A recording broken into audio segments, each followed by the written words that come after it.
Hello, everyone. So I'm based in the Institute for Global Health, but my background is very much in community social psychology. And so just to give you an idea of the perspective that I come from looking at this, most of my work is around gender-based violence.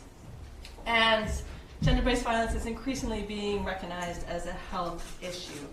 And so part of the connections between health and violence, I think, are embedded within the global health discipline as a whole. But I'm fairly new to discussions around humanitarianism, but increasingly so, because I think gender-based violence within conflict settings is an extremely fascinating area, and it sort of appeals to me as being one of those intractable issues that's really, really difficult to unpick, which somehow is what I'm attracted to in general in my own research. So today I'm going to talk about Rwanda. So Rwanda today is a very complex picture. So I'm sure all of you know about the genocide that happened in 1994, and I'm not going to talk too much about that, but what it does is give sort of a background of something that happened in the past that required very much a heavy humanitarian response.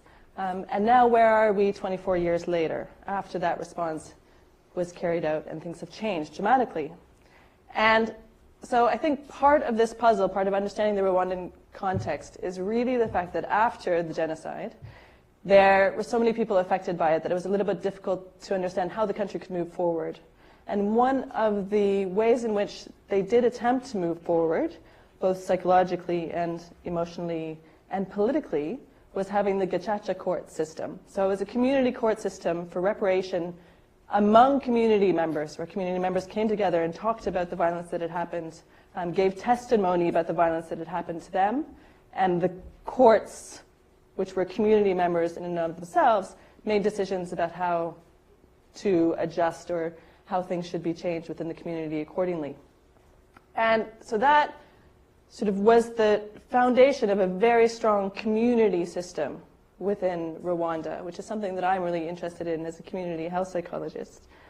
And so Paul Kagame, the current president of Rwanda, has very much taken that forward in a number of ways, which I'm going to talk about, and has leveraged the really strong bonds that exist within communities for his own purposes, you could argue, but also for the benefit of the country. And so now, as sort of entering this post-genocide era, Rwanda, so because so many of the men were killed during the genocide, all of a sudden women had to be part of the political system in order to have any sort of political system and move forward. So now you have the highest number of women in parliament of anywhere in the world. But this is often talked about as something that's like a landmark achievement in gender equality, when in fact it comes out of the history of the genocide. And I think we also need to recognize that under the current government, there's quite a bit of political suppression, which sort of forms the political environment of Rwanda in many ways. So Diana Rwigara is a political activist, and she wanted to run for election against Kagame in the 2017 elections. And so basically her application to run for election was thrown out by the government, saying that she had an invalid number of signatures, even though she completely contested that. And then she contested the winning of Kagame's winning of the election and was subsequently arrested. But arrested for tax evasion, although the government does not acknowledge any knowledge of her, any awareness of her location or what's happened to her after the fact. So she's still missing. So this is just an example of the political suppression that currently defines the Rwandan experience today. So along the theme of the urban, I'm going to talk about these urban communities within Rwanda. So the Umudugudu are basically small community districts that have been outlined by the government. This map is actually just a map of Kigali itself, so the capital city, and how it's divided into 35 different community districts. So for each community, there's local level leadership, and they operate very much as a village in many ways, with local representatives for health, for child affairs, so on and so forth. And so even though they're within an urban structure, much of the governance actually occurs within these umudugudu, these village level districts. And this really small level of government has allowed the government to actually roll out some really interesting initiatives. And one of those initiatives is around gender-based violence. And so this is what I've been really interested in looking at in more depth. And so every single Umudugudu across the country is required to have a gender-based violence committee. And the committee, their role is all kinds of things. On paper, it's to raise awareness, identify and refer victims, report perpetrators, conduct home visits, so you can just imagine what that entails around violence, but mostly to report statistics to the government. So this is probably their primary role. And so I was really interested in my research in looking at these GBV committees and trying to understand exactly what they do. So what do they do? And are they effective at supporting women who are experiencing violence? In what ways? How are they actually trying to do that in the less sort of explicit ways of reporting, but actually trying to help women? So I was interested in that aspect of it. So the study was done in sort of 2 different rounds of data collection. So the first study was very much mixed community members, so drawing on different Umudugudu across Kigali, but women, in order to get an idea of sort of a mix of different perceptions of gender-based violence and how their communities responded to it. And then there was a second round of data collection in 2014 that was really delving into 2 Umudugudu, so 2 sort of village communities within Kigali, within the city, and talking to each member of the gender-based violence committee, and this is prescribed by government, so it was easy to figure out who those people were. But then also community members, so we did focus groups with men and focus groups with women. And so what I'm going to talk about is a little bit of those results, but also some of the gaps in the ways that people talk about gender-based violence. So this is one of those gaps.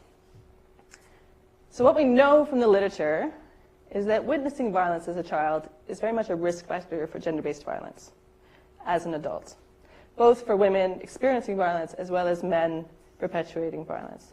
And so if we look at it in those terms, you would think that a population that had gone through such a traumatic experience as a genocide would have potentially elevated levels of gender-based violence.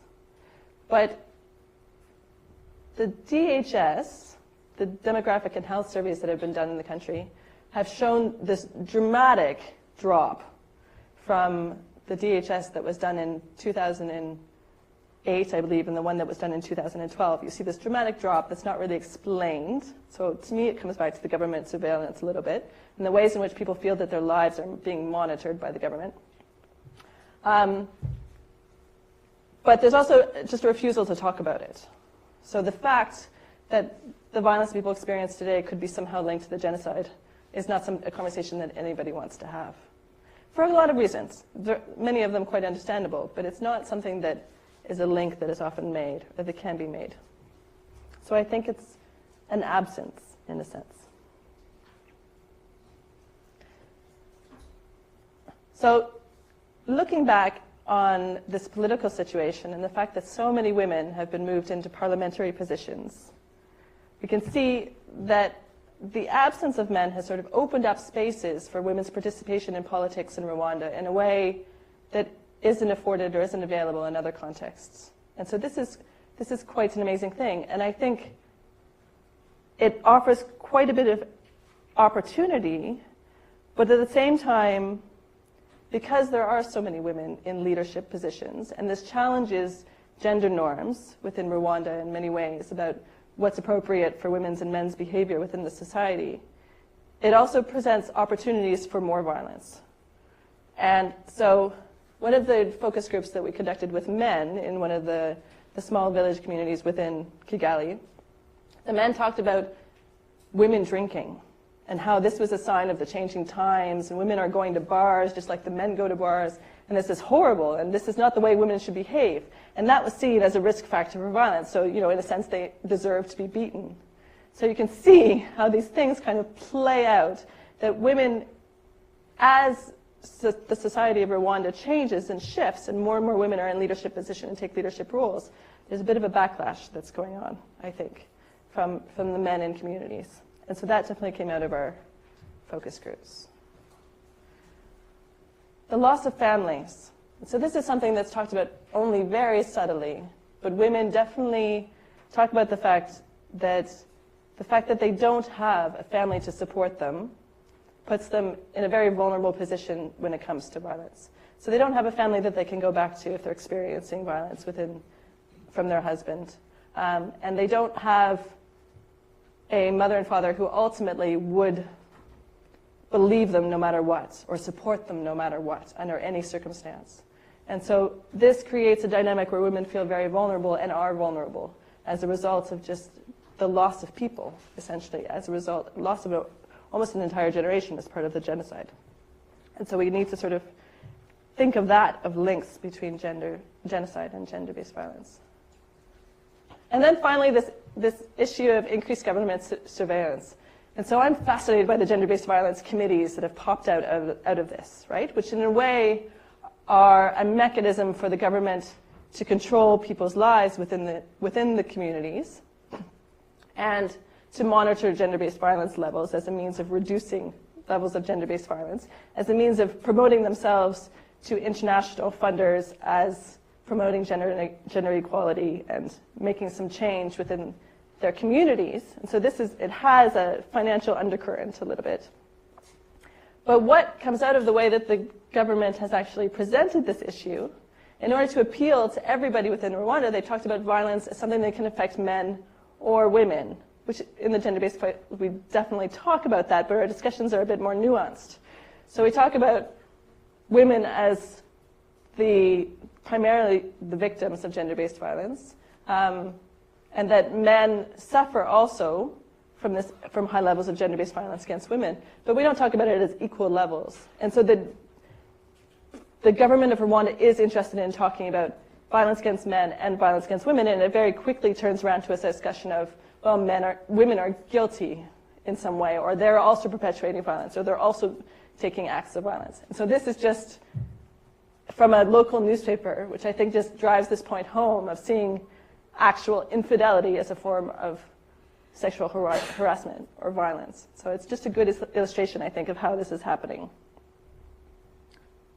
So coming back to the spatial violence framework that we were asked to talk about within this panel, I think my research really points to the first two questions that were asked. Sorry, I'm just going to take a sip. So, thinking about violence as something that's geopolitical and an economic order in and of itself, I think what you can very much see in Rwanda is that it's been a continuous process. So the genocide ended, thankfully, but in a way violence just moves into different forms within the space that exists. And so there's gender violence that arises from the violence, but then there's also political violence that operates through the government surveillance that's happened as a result of the genocide. And so both of these things, I think, are ways in which we can see the ways in which violence is sort of continuing within the Rwandan space, even though the genocide is definitely over.